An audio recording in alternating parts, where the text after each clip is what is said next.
Hello po mga kapatid, isang pinagpalang umaga na naman po sa ating lahat mga kapatid. Pinagpala talaga tayo ng ating Diyos. Una dahil ginising niya tayo. Tapos makakapakinig pa tayo ng kanyang mga makapangyarihang salita. Pero unahin natin ang magpuri at magpasalamat sa kanya. Magsiyo po tayo. Yes, O God, Father God in heaven, aming Diyos na makapangyarihan sa lahat. Aming Diyos na mapagpala, aming Diyos na banal. Muli ka namin pinupuri at pinasasalamatan. Lord, maraming salamat na naman dahil sa paggising mo sa amin ng maayos at malakas ang katawan, sa pagbigay na naman sa amin ng isang pagkakataon sa aming mga buhay na magawa ang lahat, Lord. And I pray na magawa namin ang lahat ng tama, maayos at mabuti at nakalulugod sa iyo. Lord, salamat din sa isang pagkakataon na naman ay pinagkaloob mo para kami po ay makapag-aral, makapakinig ng iyong mga salita, O God. Muli mo po kaming samahan, turuan, gabayan, lalo-lalo na po ako.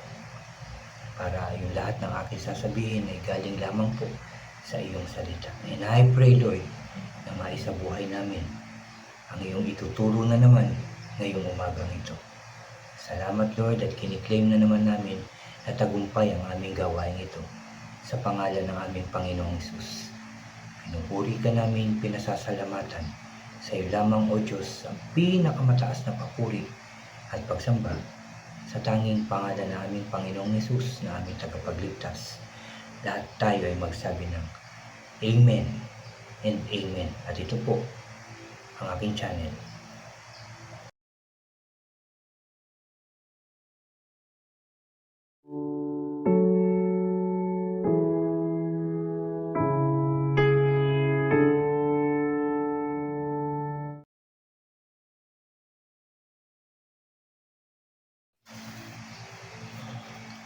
Hello po ulit mga kapatid, isang pinagpalang umaga ulit sa ating lahat mga kapatid. Bago ko po umpisahan yung aking sharing ngayong umagang ito, anyayahan ko lang po yung mga bago dyan sa aking channel na huwag niyo pong kalimutan na mag-subscribe. Paki-like and share niyo po yung aking mga videos at paki-click din po yung notification bell para lagi po kayong updated sa mga bago at iba ko pang i-upload. Salamat mga kapatid, salamat po. Mga kapatid, ngayon, nandito na po ako sa Psalms chapter 33. At dito po sa Psalm chapter 33, ito po ay may pamagat na maaasahan si Lord. Yan po yung pamagat ng chapter 33. Ulitin ko lang, maaasahan si Lord. Ito yung mga kapatid, yung pagsabi ni Haring David na hindi natin kaya ang lahat.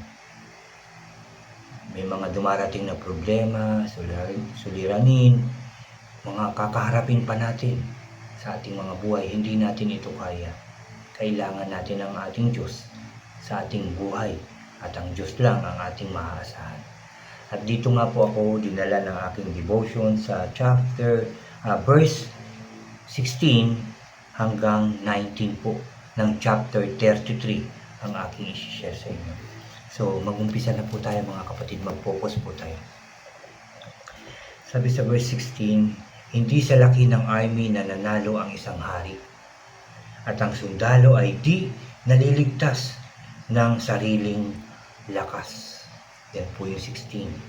17, ang mga kabayong panggera di maaasahan para manalo, kahit gaano pa sila kalakas, di naman kayang magligtas. 18, nakapokus ang tingin ni Lord sa mga masunurin sa Kanya, sa mga nagtitiwala sa wagas niya pagmamahal. At verse 19, hindi niya papayagang mamatay sila, at kahit tagutom, makakasurvive sila dahil sa Kanya. Amen. Salamat sa salita ng ating Diyos. Napakaganda po na naman ang sinasabi ng ating Diyos sa atin ngayong umagang ito. Yun nga, sabi ko nga po kanina mga kapatid na hindi natin kaya kung tayo lang, kung sa sarili lang natin. Hindi natin kaya kahit na malakas tayo.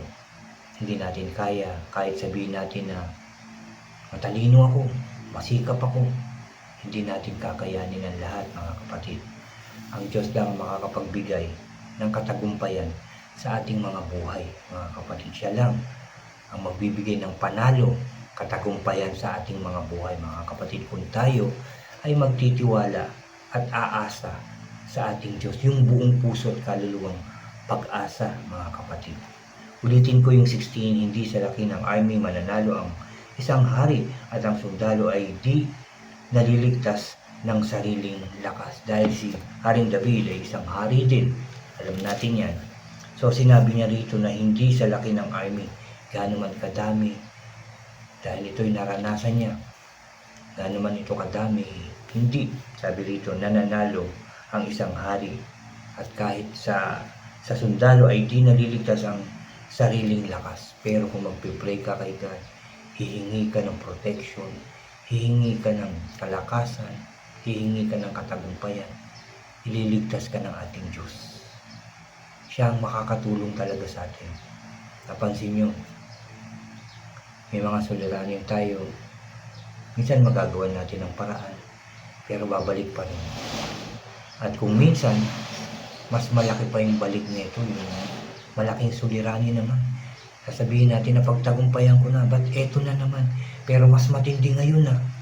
Di ba minsan ganyan? Pero kung lalapit tayo kay God, hihingi tayo ng tulong, mapapagtagumpayan natin ito ng maayos. Kasi ihahanda tayo ng Diyos sa pakikipaglaban sa ating buhay. Sa mga darating sa ating buhay na sabihin na natin unos ng ating mga buhay. Ililigtas, tutulungan, gagabayan po, proteksyonan tayo ng ating Diyos. So mas makakaya natin ito. Sasabihin natin, nakaya ko ito. Diba? Kasi sinamahan ako ni Lord. Iningatan, ginabayan ako ni Lord. Kasi nagpray ako, kaya hindi ako pinabayaan ni God. Darating man ulit ang ganong klaseng suliranin o problema o kaharapin natin sa ating buhay, kaya na natin ito. Diba, napagdaanan ko na ito. Pero tatawag ulit ako sa Diyos. Hihingi ulit ako ng tulong, ng gabay, ng proteksyon sa ating Diyos. Sa aking Diyos. Ililigtas niya ako, sasamahan. Kaya lalo ko itong mapapagtagumpayan. Diba? Mananalo talaga tayo. Hindi sa sariling lakas natin, hindi sa sariling talino, kundi sa tulong ng Diyos na gumawa ng langit at lupa. Kaya tayo ay magtatagumpay. Kaya tayo ay mananalo. Kaya gawin natin ito palagi, mga kapatid, ang magdasal, humingi ng tulong, at ipagpasalamat na yung kakaharapin natin na magtatagumpay dahil kasama natin ang Diyos, dahil tutulungan tayo ng Diyos. Hindi tayo pababayaan ng ating Diyos, mga kapatid. Hindi tayo pababayaan ng Diyos kung sa Kanya tayo umaasa at nagtitiwala. Amen, di ba mga kapatid? At sa 17, ang mga kabayong panggera di maaasahan para manalo kahit gaano pa sila kalakas, di naman kayang magligtas. Di ba kahit na anong sandata, hindi yan nakakapagligtas kundi ang ating Diyos lang. Yung baril nga o anuman na sandata, nauubusan, nagkakaproblema, pero pag ang Diyos ang kasama natin, walang problema. Kaya natin ang lahat. Diba dito nga, hindi naman nakakapagligtas, sabi niya. Para ang kabayo hindi naman maaasahan para manalo kahit gaano pa sila kalakas, hindi naman kayang magligtas. Diba? So ang Diyos lang talaga makakapagligtas natin. Kaya sa tuwing haharap tayo o may kakaharapin tayo sa ating buhay, mabigat man yan, sabihin natin, mabigat na problema, mabigat na suliranin to, walang imposible sa Diyos. Kayang-kaya niya yan. Tutulungan tayo ng Diyos, magtiwala lang tayo, umasa lang tayo sa Kanya. Kikilos tayo, nakasama natin si God, sigurado tagumpay tayo. Sigurado panalo tayo, mga kapatid. Kaya kay Lord tayo lalapit. 18. Nakapokus ang tingin ni Lord sa mga masunurin sa Kanya. Dahil ikaw ay sumusunod, dahil ikaw masunurin kay God na pag may problema, magpipray ako, magpapasalamat ako, sinusunod mo yun eh. Yun kasi ang gusto ni God, na sa Kanya ka lang lalapit, sa Kanya ka lang aasa. Siya lang ang sasambahin mong Diyos, dahil wala nang ibang Diyos, kundi Siya lang, ang ating Diyos na nasa langit, na gumawa ng langit at lupa. So sabi nga, nakapokus ang tingin ni Lord sa mga masunurin sa Kanya. Hindi niya ito pinapabayaan. Diba? Masunurin tayo kay God every time na saan tayo pupunta, ano man ang gagawin natin. Nandun tayo kay God. Humihingi ng tulong, ng gabay, ng protection, at pinagpapasalamat na natin. Every minute ng ating buhay, kinakausap natin si God. Sumusunod tayo sa Kanyang mga utos at tuntunin. Diba? Siyempre nakapokus si God. Tutulungan niya tayo, aalalayan niya tayo, ipagtatanggol niya tayo sa lahat ng klase ng laban o hamon ng ating buhay. Hindi tayo pababayaan ni God. Umasa tayo sa Kanya, magtiwala tayo sa Kanya, mga kapatid. Ibigay natin sa Diyos lahat. Hindi niya tayo pababayaan dahil alam natin ang plano ng Diyos sa atin. Amen po. Sabi pa, sa mga nagtitiwala sa wagas niyang pagmamahal. Kung ikaw ay nagtitiwala na mahal ka ni God, kung ikaw ay nagtitiwala na tutulungan ka ng Diyos, poproteksyonan, iingatan, pagpapalain, iingatan ka niya araw-araw, kasama ng iyong pamilya. Kung yan kung yan ang nasa puso mo, yan ang faith mo, mangyayari yan. Nakatingin sa iyo lagi si God. At sabi rito, sa mga nagtitiwala sa wagas niyang pagmamahal. Kasi hindi naman nagbabago ang pagmamahal ng ating Diyos. Hindi yun nagbabago. Tayo lang kung minsan na nagbabago. Tayo lang minsan yung tumatalikod, lumilis ng landas. Tayo lang kung minsan yung ayaw sumunod sa ating Diyos. Pero si God, lagi siya nakamasid, lagi siya nakatingin. Lagi siya nag-aantay na tayo ay lumapit sa Kanya para humingi ng tulong. Diba? Laging nakatingin si God para ipagpasalamat natin yung pagising natin sa umaga. Lagi nakatingin si God, nag-aantay para ipagpasalamat natin yung pagkain na meron tayo.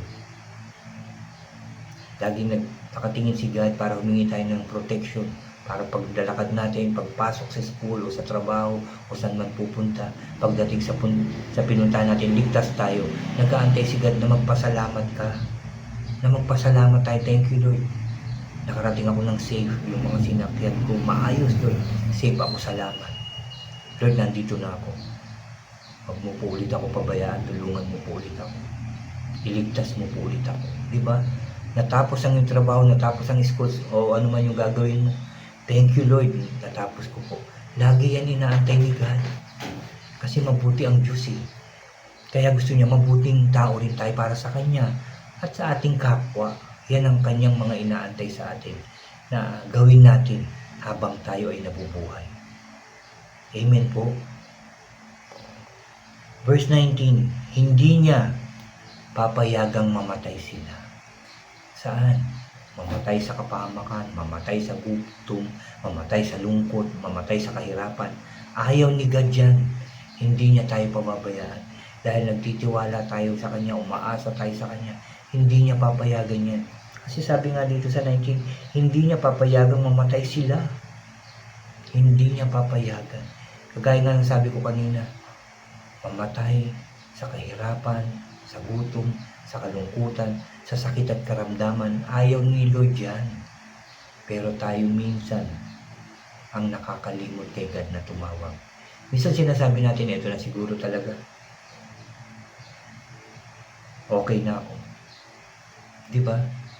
Inaantay kasi ni Lord na lumapit ka, humingi ka ng tulong. Kaya minsan wala tayong kagalingan. Kaya minsan wala tayong natatanggap na biyaya kasi hindi tayo humihingi sa ating Diyos. Kaya hindi maayos ang buhay, kaya malungkot tayo palagi. Kasi hindi tayo humihingi ng tulong sa Diyos. Kaya ganun ang buhay. Kaya pabalik-balik lang, hindi nagbabago, hindi nagle-level up kasi wala tayong hinihingi tulong, gabay sa ating Diyos. So napakaganda, daming tinuturo sa atin mga kapatid. Para sa atin lahat to, para sa akin ito. Hindi porke nagsishare ako, okay na ako, nabasa ko na yan. Hindi. Ito every time na magsishare ako, every time na babasahin ko to, kinakausap ako ni God. Sinasabihan ako, tinuturuan ako, pinapaalalahanan ako ng Diyos at ganun din kayo. Pinapaalalahanan tayo ng Diyos, kinakausap tayo ng Diyos. Kung ano man yung mga sinasabi niya ngayon, gagawin dapat natin ito nang galing sa ating mga puso. Yan ang dapat natin gawin. At last, at kahit tagutom, makakasurvive sila dahil sa Kanya. Dahil kanino? Dahil sa Diyos. Makakasurvive tayo. Tagutom, di ba? Yung kahirapan, yun nga, sabi ko kanina, yung kalungkutan, lahat yan, sakit at karamdaman, makakasurvive tayo. Ang dami nangyaring ganyan na nakasurvive sila kahit pamalalalang sakit at karamdaman niya. Dahil sa tiwala at pananampalataya nila sa Diyos, sila'y gumaling, lumakas, umayos ang buhay, guminhawa. Dahil yan sa paglapit sa Diyos, dahil yan sa pagtitiwala sa Diyos, dahil yan sa pag-asa nila sa Diyos, ibinigay nila ang lahat ng kanilang pag-asa sa Diyos na makapangyarihan sa lahat. Kaya, hindi sila pinabayaan ng Diyos. Kung yan din ang ating gagawin, hindi tayo pababayaan ng Diyos. Hindi tayo iiwanan ng Diyos. Pangako din ng Diyos yan. Magtiwala tayo sa Kanya, umasa tayo sa Kanya, sumunod tayo sa Kanya, manampalataya, sumamba tayo sa Kanya, hindi niya tayo pababayaan. Maniwala po kayo. Maniwala po kayo. Kailangan maniwala ako, kailangan maniwala tayong lahat. Ang Diyos na nakapokus, nakatingin, laging naghihintay sa ating lahat. Na lumapit tayo, magpasalamat tayo, at humingi tayo, dalawang kamay. Hihingi tayo sa Diyos. Sigurado bibigyan niya tayo. Mahal tayo ni Lord. Mapagmahal siya. Hindi nagbabago yung kanyang pagmamahal sa lahat ng tao na umaasa, sumusunod, at nagtitiwala sa Kanya. Kaya ngayon, ang tinuturo sa atin, umasa, magtiwala tayo sa Diyos. Yan ang tinuturo niya sa atin ngayong umagang ito, mga kapatid. Sa iyo, sa akin, sa ating lahat. Kaya ito rin ay dapat i-share natin sa ating mga mahal sa buhay. Kung talagang mahal natin sila, i-share natin ito. I-share natin lahat ng napapakinggan natin. Dahil ito'y para sa atin, para sa lahat ng tao. Para nang sa ganun, yung ating relationship sa ating Diyos ay hindi na puputol. Talagang connected tayo sa ating Diyos. At sigurado, pag ginawa natin yan, magiging maayos, masaya, masagana, tagumpay ang ating mga buhay. Sigurado kung magbubunga lahat ng yan, kung isa sa puso natin ang salita ng Diyos, mamumunga yan sa ating mga puso. May i-apply natin sa ating puso at mai-share natin ito sa ating mga mahal sa buhay at sa ibang tao. At makikita, pag namunga ang salita ng Diyos sa ating mga puso, buong pagkatao, makikita yan kahit hindi ka pa nagsasalita. Makikita nila na kumikilos ang Diyos sa buhay mo, mga kapatid, sa buhay natin lahat. Totoo po yan. Kaya yung mga nawala kay God, magbalik loob na tayo sa Diyos. Inaantay tayo ng Diyos. Inaantay niyang ibigay ng lahat ang pagpapala na kaloob niya para sa ating lahat. Amen po. Salamat sa salita ng ating Diyos na ating narinig na naman ngayong umagang ito. Salamat, muli niya tayong kinausap. Di ba mga kapatid, muli niya tayong pinaalalahanan. I pray magawa ko ito. I pray magawa nyo rin ito, mga kapatid. Tayong lahat na kinausap ng Diyos ngayon, I pray magawa natin ito, masunod natin ang totoo at maging tapat tayo sa ating Diyos. Muli tayong mananalangin, mga kapatid. Ipagpapasalamat natin ito sa ating Diyos, yung lahat ng ating narinig na pag-aralan ngayong umagang ito. Magsiyo po tayo. Ama, Amang makapangyarihan sa lahat, Amang banal, maraming salamat na naman po sa iyong salita na aming nabasa, napag-aralan, napakinggan ngayong umaga. Maraming salamat dahil ngayon tinuturuan mo na naman kami na sa iyo kami umasa. Dahil ikaw lang ang makakagawa ng mga bagay na hindi kayang gawin ng tao. Ikaw lang ang makakagawa, Lord God. Kaya ikaw lang ang dapat namin asahan. Ikaw lang ang dapat namin panampalatayaan. Ikaw lang ang dapat namin sambahin habang kami nabubuhay dahil wala nang ibang Diyos kundi ikaw lang. Kaya Lord, maraming salamat sa iyong salita na aming napag-aralan ngayong umagang ito. Hindi kami magtatagumpay, hindi kami mananalo kung wala ka sa aming buhay. Dahil kung kami magiging masunurin at magiging tapat sa iyo, hindi mo kami papayagang mamatay na malungkot, na mahirap ang buhay. Hindi mo kami papayagang mamatay lang sa sakit at karamdaman. Kailangan namin umasa sa iyo, magtiwala sa iyo, Lord. Sumunod sa iyo, Lord God. Kailangan namin mahalin ka ng buong puso at kaluluwa at buong pag-iisip at mahalin ang aming kapwa dahil yan ang iyong inuutos. Kaya Lord, turuan mo kaming magtiwala sa iyo ng tapat. Tulungan mo kami na umasa lamang sa iyo, Lord God. Hindi sa sarili namin lakas, hindi sa sarili namin talino, Lord God, kundi sa iyo lamang na aming Diyos. Maraming salamat, Lord. Dahil ay naniniwala po ako na binago mo na ang aming mga puso at isipan. I pray, Lord God, na yung aming mga mahal sa buhay na wala pa sa iyo, na hindi pa nakakapagbalik loob, Lord, hipuin mo na sila upang sila rin ay magbalik loob sa iyo. Pati lahat ng tao, Lord God, mga kapatid namin sa pananampalataya na napalayo, Lord God, tawagin mo po ulit sila, hipuin mo po ulit sila upang sabay-sabay kaming magbalik loob sa iyo, upang sabay-sabay kami maging maayos, masaya, masagana, payapa ang buhay at tagumpay na tagumpay sa pangalan ng Panginoong Hesus. Thank you, Lord. Thank you, Jesus. Thank you, Holy Spirit, for all the blessings araw-araw, guidance mayat-maya. Salamat po sa protection minuto, Lord God, na ibinibigay mo sa amin. Salamat din sa mga gawain na laging nagtatagumpay. Lagi mo kami tinuturuan na dapat namin sabihin, dapat namin ipagdasal, Lord God. Salamat po dahil sa iyo lahat galing. Sa iyo galing ang aming talino at lakas. Sa iyo galing ang katagumpayan namin. Kaya ito'y magsusunod-sunod dahil po yan sa iyo, Lord. Salamat po.